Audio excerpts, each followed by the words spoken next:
Hello everyone, ಹೇಗಿದ್ದೀರಿ? ಸ್ವಾತಿ ಲಾ ಅಕಾಡೆಮಿಗೆ ಸ್ವಾಗತ. ನಾನು ಸ್ವಾತಿ. ಇವತ್ತು ನಾವು ಡಿಸ್ಕಸ್ ಮಾಡ್ತಿರೋದು MCQs of Karnataka rent act. ಹಾಗೆ ನಾವು ಈ ವರ್ಷ ಇವಾಗ ಏನು ಸ್ಟಾರ್ಟ್ ಮಾಡಿದೀವಿ, this year would be much of your subject matter related videos ಆಗಿರುತ್ತೆ. ನಿಮ್ಮ ಒಂದು ಎಲ್ಲ ಪ್ರತಿಯೊಂದು ಆಕ್ಟ್ ಆಗಿರಬಹುದು ಅಂಡ್ ನಿಮ್ಮ ಕಾಲೇಜ್ ಆಗಿರಲಿ ಅಥವಾ civil judge examination for both equal ಆಗಿ ನಾವು ಕಾನ್ಸಂಟ್ರೇಟ್ ಮಾಡ್ತಾ ಪ್ರತಿಯೊಂದು ಸಬ್ಜೆಕ್ಟ್ನ ಇಂಪಾರ್ಟೆಂಟ್ ಟಾಪಿಕ್ಸ್ನ ವಿಡಿಯೋಸ್ ಆಗಿರುತ್ತೆ, ಜಡ್ಜ್ಮೆಂಟ್ ರಿಲೇಟೆಡ್ ವಿಡಿಯೋಸ್ ಆಗಿರುತ್ತೆ. ಬಿಕಾಸ್ ಈ ವರ್ಷ ಕರ್ನಾಟಕ ಸಿವಿಲ್ ಜಡ್ಜ್ ಎಕ್ಸಾಮಿನೇಷನ್ 2025 ನಾವು ನೋಡಿದ್ವಿ. ಕರ್ನಾಟಕ ರೆಂಟ್ ಆಕ್ಟ್ಗೆ ಹೆಚ್ಚಿನ ಪ್ರಾಮುಖ್ಯತೆ ಇತ್ತು. TPAಗೆ ಜಾಸ್ತಿ ಒಂದು ನಿಮಗೆ ನೋಡಬಹುದು ಜಾಸ್ತಿ ನಂಬರ್ ಆಫ್ ಕ್ವೆಶನ್ಸ್ ಕೇಳಿದ್ರು. ಸೊ ಯಾವುದೇ ಒಂದು ಆಕ್ಟ್ ಅನ್ನ ನಾವು ಇದು ಮೈನರ್ ಇದು ಮೇಜರ್ ಅಂತ ಹೇಳೋದಕ್ಕಿಂತ ಪ್ರತಿ ಆಕ್ಟ್ ಅನ್ನ ಅಷ್ಟೇ ಇಂಪಾರ್ಟೆನ್ಸ್ ಕೊಟ್ಟು ಓದಬೇಕಾಗುತ್ತೆ. ಸೊ ಹಾಗಾಗಿ from now on this year ಪ್ರತಿಯೊಂದು ನಿಮ್ಮ ಕಾಂಪಿಟೇಟಿವ್ ಎಕ್ಸಾಮ್ ಅಂತಾನೆ ಅಲ್ಲ, ಫಾರ್ ಎನಿ ಎಕ್ಸಾಮ್ ಕಾಲೇಜ್ಗೂ ಸಹ ಹೆಲ್ಪ್ ಆಗೋ ರೀತಿ concept based and MCQ based videos ಎಲ್ಲನೂ ಸಹ ಇರುತ್ತೆ. ಸೊ ಈ ಎಲ್ಲ ಒಂದು ನಿಮ್ಮ law related education and career ಪರ್ಪಸ್ಗೆ ನೀವು ಸ್ವಾತಿ ಲಾ ಅಕಾಡೆಮಿನ ಸಬ್ಸ್ಕ್ರೈಬ್ ಮಾಡ್ಕೋಬಹುದು. ಆಲ್ರೆಡಿ ಸಬ್ಸ್ಕ್ರೈಬ್ ಮಾಡಿರೋಂಥವರಿಗೆ thank you very much. And ಈ ವಿಡಿಯೋಸ್ ನಿಮ್ಮ ಪ್ರತಿಯೊಂದು ಎಕ್ಸಾಮಿಗೆ ಹೆಲ್ಪ್ ಆಗುತ್ತೆ. ನಮ್ಮ ವಿಜಯ್ ಭವ ಸೀರೀಸ್ ಅಲ್ಲಿನೂ ಸಹ ನಿಮಗೆ ಇನ್ನಷ್ಟು ವಿಡಿಯೋಸನ್ನು ತರ್ತಿದ್ದೀವಿ. So all based on concepts and judgements ಆಗಿರುತ್ತೆ. So please subscribe the channel. Video ಇಷ್ಟ ಆದರೆ ಲೈಕ್ ಮಾಡಿ, ನಿಮ್ಮ ಫ್ರೆಂಡ್ಸ್ಗೆ ಶೇರ್ ಮಾಡಿ. ನಿಮಗೆ ಯೂಸ್ಫುಲ್ ಹೆಲ್ಪ್ಫುಲ್ ಅನಿಸ್ತಿದೆ, ನೆಕ್ಸ್ಟ್ ಏನು ಕೇಳಬೇಕು ಅಥವಾ ನೆಕ್ಸ್ಟ್ ಏನು ಡೌಟ್ ಇದೆ ಅರ್ಥ ಮಾಡ್ಕೋಬೇಕು ಅನ್ನೋದನ್ನ ಕಮೆಂಟಲ್ಲಿ ತಿಳಿಸಿ. ಡೆಫಿನೆಟ್ಲಿ ಆ ಟಾಪಿಕ್ಸನ್ನು ಅಡ್ರೆಸ್ ಮಾಡೋಣ. ಸ್ಟಾರ್ಟ್ ಮಾಡೋಣ ವಿಡಿಯೋ. ಆ್ಯಂಡ್ ಈ ವರ್ಷದ 2026 ಸಿವಿಲ್ ಜಡ್ಜ್ ಎಕ್ಸಾಮಿನೇಷನ್ಗೆ ಕಾಂಪ್ರಿಹೆನ್ಸಿವ್ ಬ್ಯಾಚ್ ಸ್ಟಾರ್ಟ್ ಆಗಿದೆ at a very nominal price. New year special offer ಮುಗಿದಿದೆ, ಬಟ್ ಈವನ್ ದೆನ್ ನಿಮ್ಮ ಒಂದು ಪ್ರೈಸ್ ನಾಮಿನಲ್ ಇರೋದ್ರಿಂದ ನೀವು ಅಡ್ಮಿಷನ್ಸ್ ಅನ್ನ ಹೇಗಿದ್ರು ನಡೀತಿದೆ, ಅಡ್ಮಿಷನ್ಸ್ ತಗೊಳ್ಬಹುದು for this batch. And prelims ಅಥವಾ ಮೇನ್ಸ್ ಸೆಪರೇಟ್ ಆಗಿನೂ ಸಹ ನೀವು ಅಡ್ಮಿಷನ್ಸ್ ಅನ್ನ ತಗೊಳ್ಬಹುದು. ಈ ಬ್ಯಾಚಸ್ ನಿಮಗೆ ಆನ್ಲೈನ್ ಪ್ಲಾಟ್ಫಾರ್ಮ್ ಅಲ್ಲಿ ಆಗಿರುತ್ತೆ.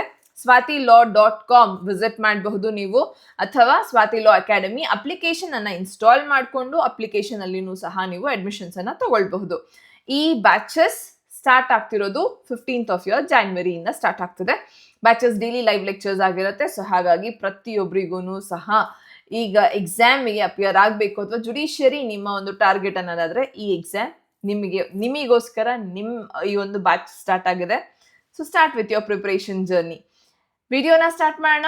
ಈ ವರ್ಷದ ಎಕ್ಸಾಮ್ 2025 ಅಲ್ಲಿ ಕರ್ನಾಟಕ ರೆಂಟ್ ಆಕ್ಟ್ ತುಂಬಾ ಕಷ್ಟ ಅಂತ ಅನ್ಸಿತ್ತು. And because of these questions ಈ ಕ್ವೆಶನ್ಸ್ ಅನ್ನ ಅಡ್ರೆಸ್ ಮಾಡ್ತಿದೀವಿ ಇವತ್ತು. ಈ PDFs ನಿಮಗೆ ಫ್ರೀ ಆಗಿ ಅವೈಲೇಬಲ್ ಇರುತ್ತೆ. That is on Telegram channel Swathi law ಅಕಾಡೆಮಿನ ಫಾಲೋ ಮಾಡ್ಬೋದು, ಸಬ್ಸ್ಕ್ರೈಬ್ ಮಾಡ್ಕೊಳ್ಳಿ. ನಿಮಗೆ ಈ ಎಲ್ಲ PDF ನಾನೇನು ವಿಡಿಯೋಸ್ಗೆ ಯೂಸ್ ಮಾಡ್ತಿದ್ದೀನಿ ಅಲ್ಲಿ ಫ್ರೀ ಆಗಿ ಸಿಗುತ್ತೆ, ಡೌನ್ಲೋಡ್ ಮಾಡ್ಕೋಬಹುದು. MCQs on Karnataka rent act. So what happens to pending case from the Karnataka Rent Control Act 1961 according to section 69? So pending case ಏನಾಗುತ್ತೆ, they are dismissed automatically, they are transferred to the controller under the new act.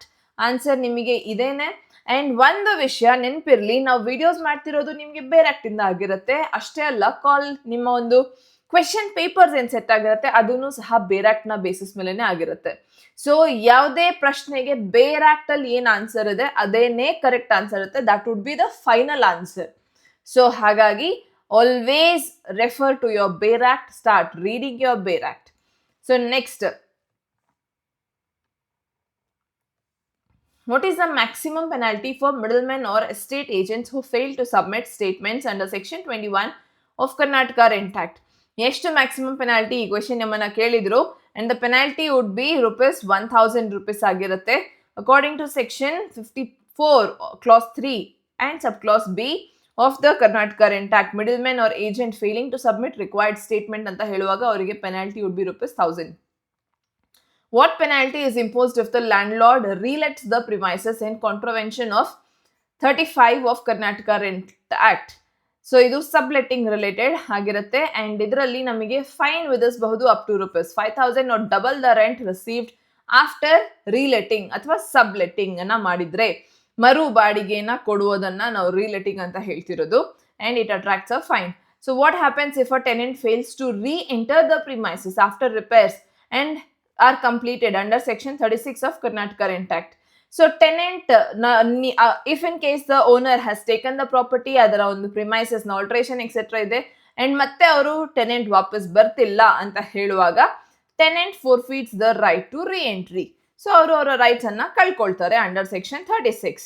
What protection is provided under section 57 of Karnataka rent act for actions taken in good faith?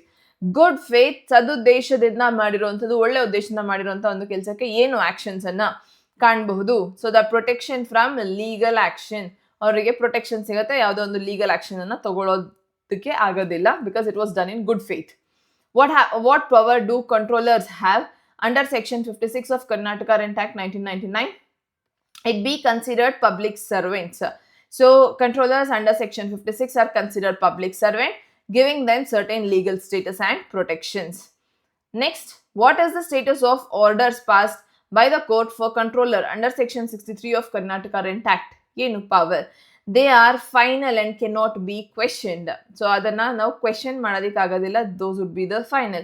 What does section 55 of Karnataka Rent Act state regarding the offense committed by a company? Company offense madadre company would be responsible person and would be liable, because company nu saha navondu legal individual antane bhavasತೀವಿ. So hagagi they would be liable. What penalty is imposed if a person contravenes section 11 of Karnataka Rent Act? So fine impose ಮಾಡಬಹುದು up to rupees 2,500 rupees under section 54 clause 2. What is the maximum fine for the middleman or the estate agent who fails to register under section 20 clause 1 of the Karnataka Rent Act? ಎಷ್ಟು fine ವಿಧಿಸಬಹುದು? Same again section 54 ದನೇ provision ಇಲ್ಲಿನೂ ಸಹ ಕೇಳಿರೋದು. 54 clause 3 sub class A ಇಂದ ಬರ್ತಿರೋದು. Maximum of rupees 2,000 rupees ಅನ್ನ impose ಮಾಡಬಹುದು.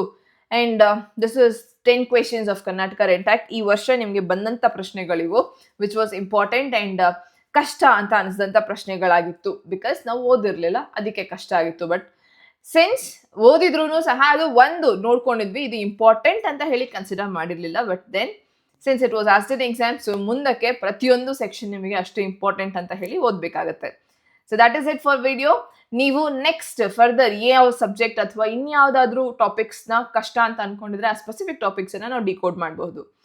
ಅದನ್ನು ನೀವು comment ಸೆಕ್ಷನಲ್ಲಿ ತಿಳಿಸಿ, ಆ್ಯಂಡ್ ಅದರ ಬಗ್ಗೆ ವಿಡಿಯೋಸನ್ನು ಮಾಡೋಣ.